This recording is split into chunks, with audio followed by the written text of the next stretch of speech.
When anybody brings up Glock, you automatically become either a Glock fanboy or a Glock hater. Most people have a love it or hate it relationship with Glock for some reason. But regardless of which side you're on, you have to respect them. In the early 80s, they introduced the very popular Glock 17. But most importantly, they started the very first polymer frame striker fire pistol. Then the gun industry went crazy.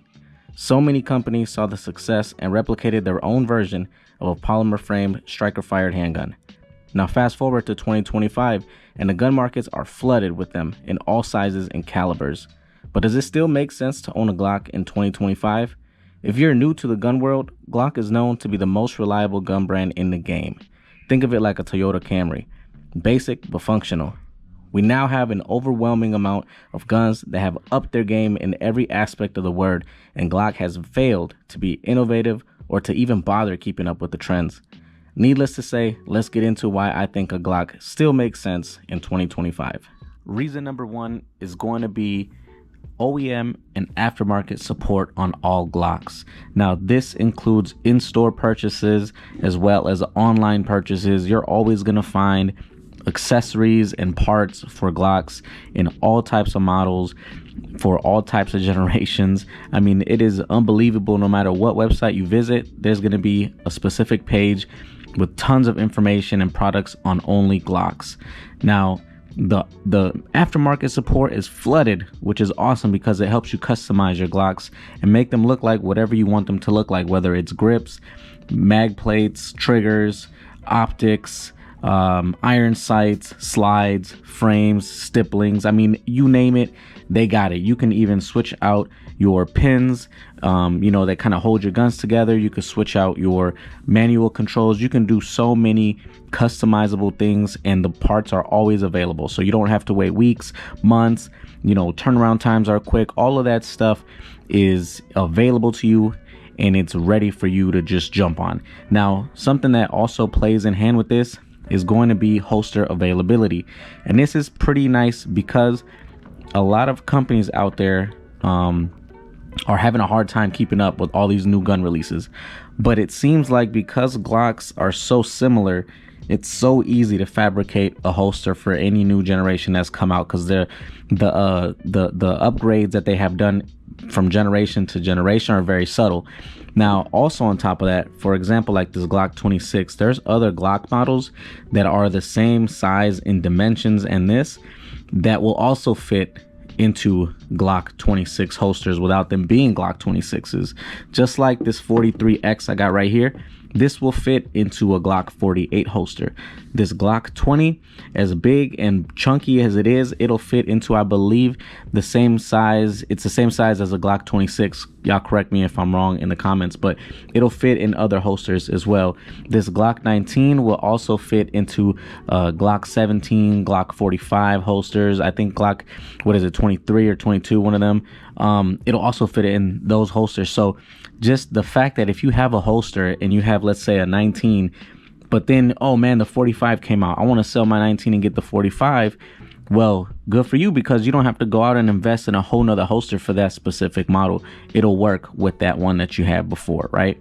So that's another big plus with parts and holster availability. Reason number two is going to be good for some and bad for some. But reason number two is the fact that all Glocks look and are practically the same in terms of their functionality, what they come with and all that from OEM, from factory. They're all going to be very similar. Why is that a good thing though?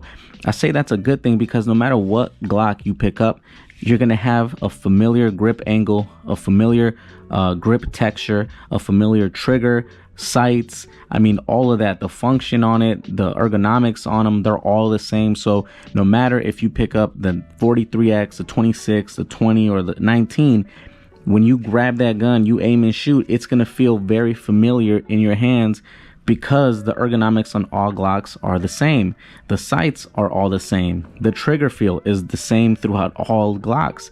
So even though a lot of people say they have failed to be innovative, and absolutely I agree, I'm not disagreeing with y'all, but to some it's a good thing. To the Glock fanatics and the Glock fanboys and whatever y'all want to call them, it could be a good thing because no matter which one you pick up, you're going to be on point with it because of the practice you've had with a different model. Next reason is going to be that every single year you're going to have multiple manufacturers saying they just came out with yet another Glock killer or another Glock clone. Now, it's 2025 and these companies are still trying to be innovative and reinvent what Glock has already made true and reliable, trustworthy, and just good in general, right? But every year it seems like a company is trying to come out with something to top Glock or to try to knock them off of the pedestal that a lot of people put them on. Now, I'm not saying I do, but I'm just saying these are just the facts, right? A lot of Glocks that, a lot of manufacturers that come out to compete against Glock.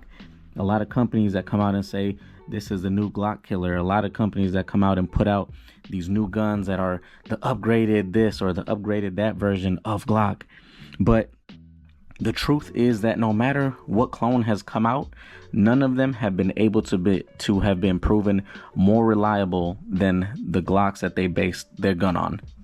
You got guns out here now like the Ruger RXM. You got guns like the P80, the Shadow Systems. You got all these guns that are considered Glock clones that, you know, like the Dagger from PSA, all these Glock clones. And then you got these Glock killers like the PDP, the 320, you know, all them guns. The company that, in my opinion, is next to Glock in terms of popularity and sales, obviously, in my opinion, and I think even factually, is Sig Sauer. And their competition to the 19 is the P320. Now, how many stories have we not heard of the P320 going off? You know, the competition to the 43X from Sig is a P365. How many times haven't we heard rusting issues with the P365 series and dead triggers on the P365 series? But yet people still choose to buy them and, you know, say that they're the best thing around because they're more innovative. But to be honest, I mean, would you rather have something that's innovative, looks good, feels good, blah, blah, blah, blah, but won't function when you need it to? Or would you rather have something boring, but it'll save your life in the precious moments that you need it to?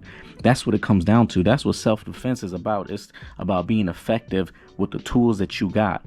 You know what I'm saying? So just think about that. I'm not saying I'm not putting up no fight for Glock. I'm just saying that these are some facts that we got to think about. Last but not least, and this might be something minimal to you guys, but I believe it's something that we need to focus on even more and talk about more often, especially within the gun community. But the next biggest thing is going to be Glock's customer service. Glock has some of the best customer service, and the reason I say that is because they're always there to actually help you, and they don't have a long waiting period for anything, at least that I'm concerned of. Every time I've reached out to Glock, they have replied immediately. They've gotten parts out to me immediately as I have requested them. I had one instance where when I first got my 26, it was shooting low, like extremely low for some reason. So I reached out and I was like, yo, am I doing something wrong here? Well, they had me send a picture of the rear sight, and somehow, some way, they said that the rear sight could have been the issue. So they sent me out a different height rear sight, and that worked perfectly fine. So the fact that they reached out to me, and this was, if I remember correctly, man, I reached out to them at like 10 p.m. and they still replied that same night, got the part shipped out, I think the next day or the day after that, and I got it right away. So they do a great job with their customer service, and that's something that we need to praise these companies about. And not just Glock, but just any company who has good customer service, they need to be praised for it, man, because you have to put yourself in their shoes and how busy they must be, and still to have a good attitude towards people reaching out to them. That's always a good thing, right? So those are the reasons why I think that Glock is still should be something that people consider in the year of 2025. So as I said before, I got multiple types of Glocks in front of me, and sometimes people might say I love Glock, but what is the best Glock out there? What Glock should I get? And to me, you can't really go wrong with none of the guns I got in front of me here. For example, for me, the Glock 43X, this is the best EDC Glock in my opinion. If you're looking for versatility, the Glock 26 is the most versatile. If you're looking for the best do-it-all Glock, the Glock 19 is the best do-it-all Glock. But if you're looking for something that's just fun to shoot, you could take outdoors when you're hiking or doing your outdoor stuff, the Glock 20 will never fail you. So as you guys can see, every Glock has its part or its position in a rotation or in your inventory. So to sum up in this video, I just want to leave you guys with just a couple of things. One, Glock is one of the best first guns to own.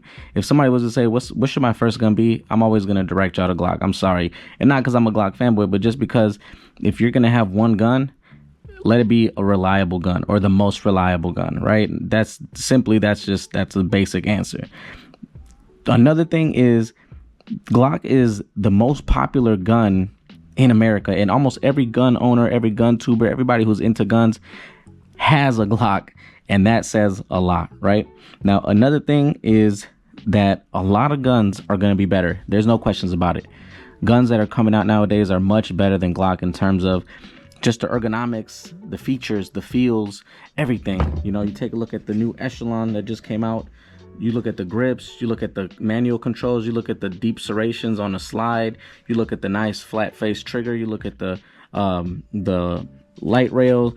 I mean, you look at just everything in general is just way better, right? The sights, everything is super nice and much better than Glock. But I will tell you this though, that nothing beats Glock's reliability. Sure, you can have the Echelon be a perfect reliable gun, but the Echelon came out not too long ago. The 19 has been out since the early 80s. So, like I said, give these guns time, you know, 20 years down the line. Are people still going to say the Echelon is better than the 19?